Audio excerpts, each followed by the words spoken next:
الظلمات إلى النور والذين كفروا أولياؤهم الطاغوت يخرجونهم من النور إلى الظلمات أولئك أصحاب النار هم فيها خالدون أشهد أن لا إله إلا الله وحده لا شريك له وهو الذي يقبل التوبة عن عباده ويعفو عن السيئات ويعلم ما تفعلون وأشهد أن محمدا عبده ورسوله المبعوث رحمة للعالمين اللهم صل على محمد وعلى آل محمد أيها المسلمون أوصيكم ونفسي بتقوى الله كما قال الله سبحانه وتعالى يا أيها الذين آمنوا اتقوا الله حق تقاته ولا تموتن إلا وأنتم مسلمون.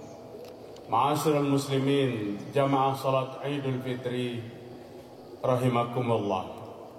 Segala puji bagi Allah Subhanahu wa taala yang menghantarkan kita pada Idul Fitri 1442 Hijriah.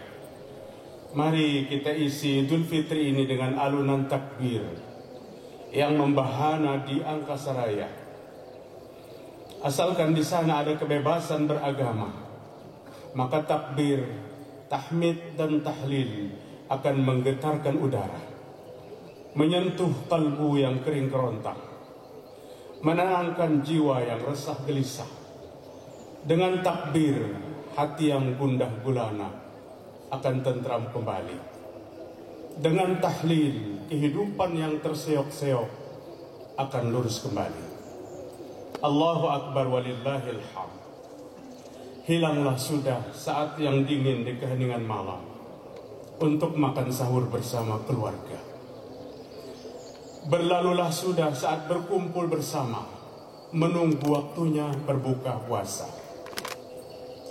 Sirnalah sudah saat pergi bersama untuk melaksanakan salat tarawih berjamaah. Sejak tadi malam kita telah ditinggalkan oleh bulan yang penuh dengan nilai-nilai ibadah bertabur maghfirah. Semua sudah berlalu dan akan terus berlalu. Mungkin sejak sore nanti masjid dan musalla akan sepi lagi. Semangat salat berjamaah sedikit demi sedikit berkurang dan menghilang. Semoga tidak demikian. Kalau yang terjadi seperti itu, berarti kita belum mendapatkan nilai ketakwaan dalam diri kita, di mana takwa itu adalah puncak dari ibadah puasa yang kita laksanakan. Allah berfirman di dalam Al-Quran, "Wa may yattaqillaha yaj'al lahu makhraja." Siapa yang bertakwa kepada Allah, maka Allah akan memberikan baginya jalan keluar. At-Talaq ayat 2. Wa yarzuqhu min haitsu la yahtasib. Siapa yang bertakwa kepada Allah, Allah akan memberikan rezeki dari jalan yang tidak disangka-sangka. At-Talaq ayat 3.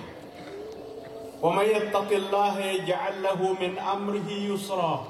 Barang siapa bertakwa kepada Allah, akan Allah mudahkan segala urusannya. At-Talaq ayat 4. Wa may yattaqillaha yukaffir anhu sayyi'atihi wa yu'zim lahu ajra. Siapa yang bertakwa kepada Allah, Allah ampuni segala kesalahan dan dosanya, dan Allah lipat gandakan ganjaran pahalanya. At-Talaq ayat 5. Kaum muslimin rahimakumullah. Rasulullah sallallahu alaihi wasallam menyampaikan dalam sebuah hadis beliau, An Ibnu Abbas anna Nabi sallallahu alaihi wasallam qala abghadun nas ila Allah thalatha mulhidun fil haram wa mubtaghin fil islam sunnatal jahiliyah wa muttalibu dam imri'in bighairi haqq liyuhri qadam. Hadis diriwayatkan Imam Bukhari dari Abdullah bin Abbas radhiyallahu anhu, Rasul bersabda, ada 3 golongan manusia yang sangat dibenci oleh Allah Subhanahu wa taala. Yang pertama, orang yang berbuat pelanggaran di tanah haram. Yang kedua, seseorang muslim atau muslimah yang masih menghidupkan kembali budaya-budaya jahiliyah dalam kehidupannya. Dan yang ketiga, seseorang yang menuntut dendam, pertumpahan darah, padahal dilakukan sesuatu yang tidak dibenarkan di dalam Islam. Hadis diriwayatkan Imam Bukhari. Orang Islam yang sengaja membangkitkan dan menghidupkan kembali budaya jahiliyah adalah orang yang sangat dibenci oleh Allah Subhanahu wa taala. Satu budaya yang pernah terjadi dalam bentuk pelanggaran kemusyrikan dalam kehidupan umat muslim. Satu budaya yang harus kita tinggalkan jauh-jauh. Dan jangan pernah kita campur adukan dengan kemurnian akidah. Jamaah rahimakumullah, di dalam Al-Quran disebutkan, di antaranya ada beberapa kebiasaan orang jahiliyah. Yang pertama, zonnal jahiliyah. Mereka membuat persangkaan yang buruk seperti persangkaan jahiliyah. Yazunnuna billahi gharal haqqi zonnal jahiliyah. Mereka orang kafir itu menyangka yang buruk kepada Allah seperti persangkaan jahiliyah. Banyak orang yang sinis terhadap Islam. Mereka menuduh Islam tidak mampu menyelesaikan masalah umatnya. Islam dikatakan penghalang kemajuan. Mereka berkata Islam identik dengan kekerasan, fundamentalis, teroris, radikal, dan segala perbuatan jelek lainnya. Ini merupakan propaganda yang salah, prasangka yang tidak benar, prasangka yang keliru, yang jangan pernah kita biarkan. Harus kita jawab dengan argumentasi kecerdasan, sehingga mereka kembali kepada logika yang benar. Mereka kembali memahami tentang Islam.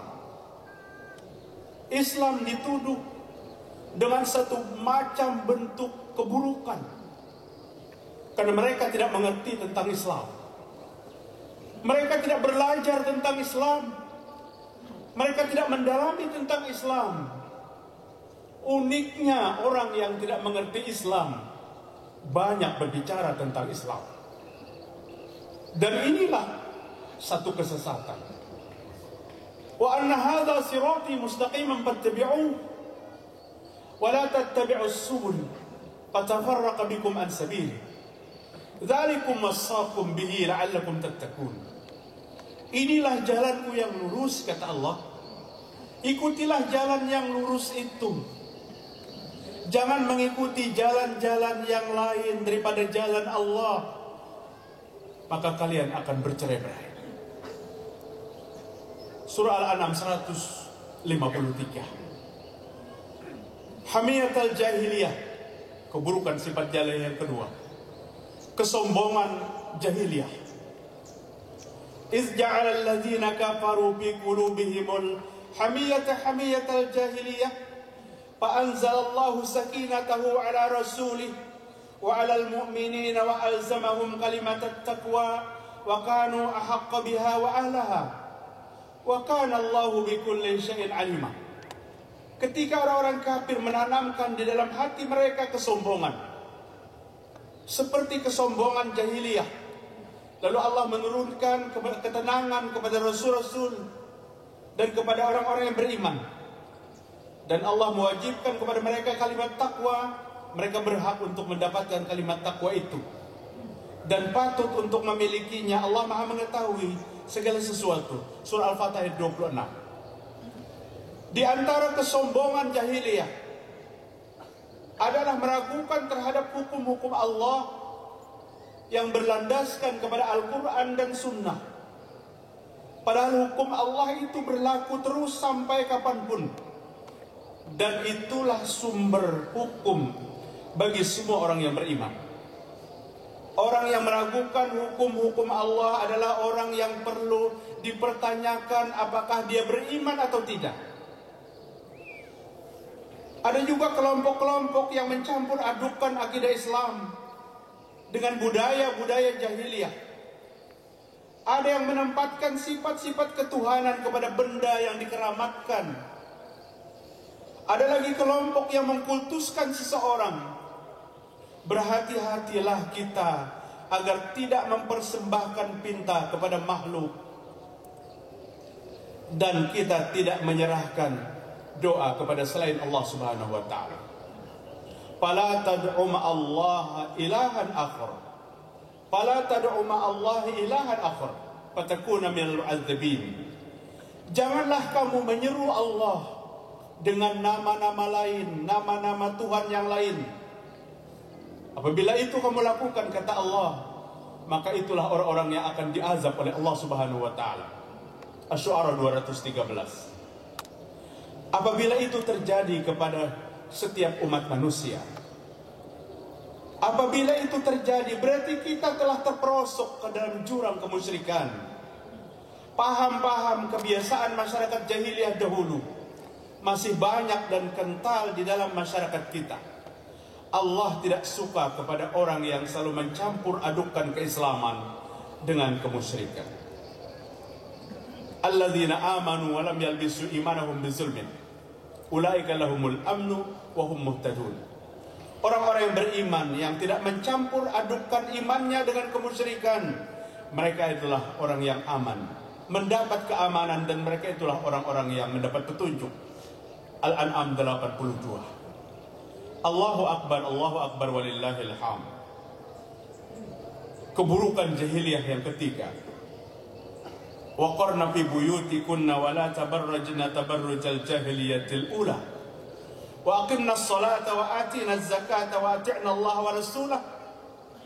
Innama yuridu Allah liyuzhiba ankum ar-rijsa ahlal baiti wa yutahhirakum tathira. Al-Ahzab ayat 33. Dan hendaklah kamu tetap di rumahmu. Jangan kamu berhias dan bertingkah seperti orang-orang jahiliyah dahulu. Laksanakanlah sholat, tunaikanlah zakat, taatilah Allah dan Rasul. Sesungguhnya Allah bermaksud ingin menghilangkan dosa bagi kamu, wahai ahlul bait, dan Allah ingin membersihkan kamu sebersih-bersihnya. Tantangan yang cukup berat bagi kita hari ini, kemerosotan akhlak, kehancuran moral. Kini kita sedang berhadapan dengan zaman bebas. Segala sesuatu sudah kehilangan batas. Dari pasar bebas sampai pergaulan bebas. Gaya berpakaian pun sudah terlalu bebas. Bisnis hiburan berbau maksiat ada di mana-mana dengan bebas. Dan ini adalah satu kebiasaan jahiliyah. Selagi umur kita masih ada, selagi tubuh kita masih sehat, mari kita jaga diri dan keluarga dari pergaulan-pergaulan bebas.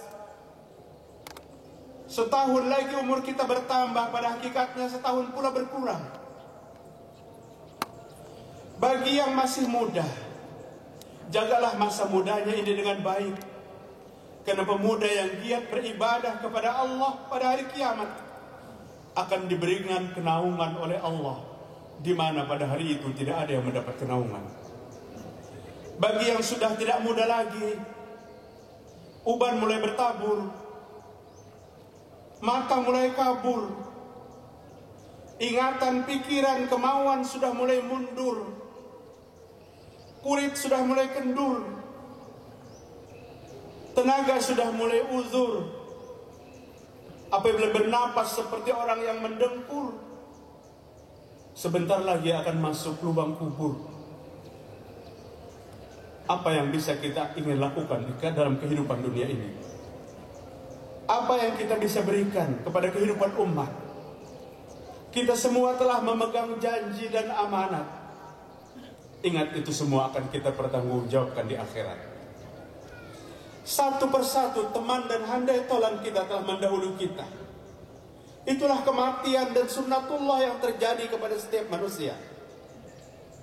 Rasulullah sallallahu alaihi wasallam bersabda, "Afdalul mu'minina ahsanuhum khuluqa wa aqyasuhum atharuhum lil mauti dzikra wa ahsanuhum lahu isti'dadan ulaikal aqyas." Orang mukmin yang paling utama adalah orang mukmin yang paling baik akhlak dan budi pekertinya. Dan orang mukmin yang paling cerdas adalah orang mukmin yang selalu ingat akan kematian senantiasa akan datang. Dan orang mukmin yang bersiap-siap untuk menyongsong datangnya kematian itu. Abu Darda radhiyallahu anhu berkata, jika kematian itu diletakkan di depan matamu, maka kamu tidak peduli lagi luas dan sempitnya dunia. Ma'asyiral muslimin, Islam mengajarkan untuk saling menolong di antara kita. Ridha meridhai, berkunjung, bersilaturahim, mengajak kepada yang benar. Disinilah membuktikan bahwa kita bersaudara dalam iman dan Islam. Kita bersaudara dalam satu keyakinan, dalam agama dan kitab Al-Quran yang sama. Mengapa kita tidak memaafkan saudara kita yang datang untuk meminta maaf? Kenapa kita tidak mau meminta maaf atas segala kesalahan yang pernah kita lakukan yang menyebabkan orang lain terhina, menyebabkan orang lain kehilangan haknya? Kenapa kita tidak menasihati untuk selalu membuka pintu maaf kepada saudara kita yang sedang berselisih? Mengapa harus memalingkan muka apabila bertemu dengan tetangga sendiri? Mengapa saling mendiamkan dan tidak bertegur sapa? Padahal kita hidup dalam lingkungan yang berdekatan. Mengapa harus bersedih pada saat tetangga kita mendapat rezeki yang banyak? Mengapa harus bergembira melihat orang mendapat musibah? Kenapa kita saling menghasut? Kenapa kita saling mencaci, kita saling membenci? Kenapa kita saling bermusuhan? Padahal kita satu iman dan agama yang sama. Hilangkan segala permusuhan, lenyapkan perasaan benci kepada sesama. Hiduplah dengan rukun dan damai, binalah ukhuwah Islamiyah yang kuat. Sambunglah kembali tali silaturahim, jangan sampai putus. Mari bergandengan tangan beramal ma'ruf nahi munkar. Waspadalah terhadap gaya-gaya hidup jahiliyah. Hiduplah sesuai dengan ajaran Allah dan Rasul, tentu kita akan berbahagia. Mari kita menundukkan kepala sejenak. Kita angkat tangan kita memohon kepada Allah Rabbul Alamin. Ya Allah ya Rahman, curahkanlah hidayahmu kepada kami, hingga tidak berat bagi kami melaksanakan perintahmu, meninggalkan laranganmu. Berikan kami kemampuan untuk menolak segala bentuk kemaksiatan. Ya Allah ya Rahim, berikan kesehatan kepada kami, istri dan anak-anak kami. Jadikanlah mereka pendingin mata kami.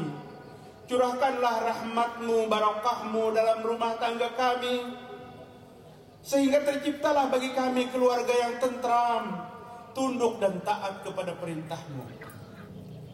Ya Allah ya Hayyu ya Qayyum, saat ini COVID-19 telah melanda bangsa kami dan bangsa-bangsa di dunia ini. Hamba memohon kepadamu ya Rabb, jangan engkau jadikan kami orang yang tertular dan menularkan. Lindungi kami dari wabah penyakit ini.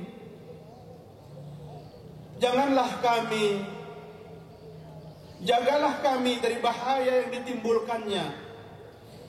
Hanya kepada Engkau kami memohon agar wabah penyakit ini segera berakhir. saf-saf sholat yang berjarak karena ikhtiar mematuhi protokol kesehatan telah kami lakukan, semoga berakhir. Kemudian hamba-Mu yang merindukan tanah suci segera dapat melaksanakan haji dan umroh. Sekolah yang dilaksanakan secara online segera dapat bertatap muka kembali. Tatanan kehidupan yang terdampak pandemi COVID-19 segera dapat normal kembali. Hanya Engkau yang Maha mengampuni, hanya Engkau yang Maha mengasihi. Ya Allah, ya Sami', ya Basir, ya Alim. Beberapa hari terakhir ini kami berduka dengan kekejaman Zionis Israel kepada saudara-saudara kami di Palestina. Kekejaman musuh kami, musuh Islam dan musuh-Mu ya Rabb. Tanpa belas kasih mereka menindas saudara kami yang sedang berserah diri kepada-Mu. Mereka melukai saudara kami yang sedang beribadah. Mereka membunuh saudara kami yang sedang berjuang dalam membela haknya dan keyakinannya. Yang demikian melukai perasaan kami dan semua umat Islam. Ya Allah, kuatkan mereka. Angkatkan rasa sakit mereka yang dilukai. Syahidkanlah kematian mereka yang telah dibunuh. Hanya Engkau tempat kami mengadu. Ya Allah, angkatlah derajat mereka. Kembalikanlah hak-hak mereka yang dirampas. Bebaskan Masjidil Aqsa dari tangan-tangan kotor Israel, ya Allah. Bangkitkan umat Islam di belahan bumi ini. Jangan Engkau biarkan mereka ditindas. Jangan biarkan ya Allah haknya dirampas, dizolimi, difitnah, dianiaya dan dibunuh. Kuatkan mereka memegang teguh ajaran Islam. Engkau Maha segala-galanya. Engkau Maha mengabulkan doa. Allahumma ighfir lil muslimin wal muslimat wal mu'minin wal mu'minat al ahya'i minhum wal amwat innaka sami'un qaribun mujibud da'wat. Rabbana atina fid dunya hasanah wa fil akhirati hasanah wa qina adzaban nar. Wa sallallahu ala nabiyyina Muhammadin wa ala alihi wa sahbihi wa sallam. Walhamdulillahi rabbil alamin.